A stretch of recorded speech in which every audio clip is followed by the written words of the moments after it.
আসসালামু আলাইকুম। সপ্তম শ্রেণীর বাংলা টিউটোরিয়ালে তোমাদেরকে স্বাগতম। এই ভিডিওতে আমরা কতকাল ধরে রচনাটির যেসব বক্তব্য নিয়ে আমার মতামত বা প্রশ্ন জেগেছে সেগুলো নিয়ে একটি ছক পূরণ করব। তো শিক্ষার্থীরা, তোমরা পূর্বের ভিডিওগুলো দেখে না থাকলে অবশ্যই দেখে নেবা। তাহলে শুরু করা যাক। লেখা নিয়ে মতামত।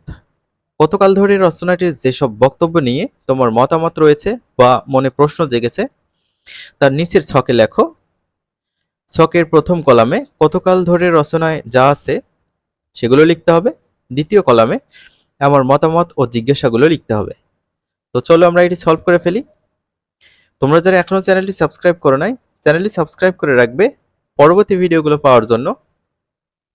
1 নম্বরে আমরা লিখেছি, ইতিহাস বলতে শুধু রাজরাদের কথাই বোঝায় না, বোঝায় সব মানুষের কথা।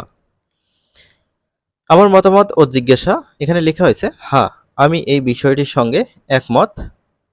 ইতিহাস সব মানুষের কথাই বলে। 2 নম্বর, এক কথায় তখন কারো গর্দান যেত, কেউ বড়লোক হয়ে যেত কারো খুশির বদৌলতে।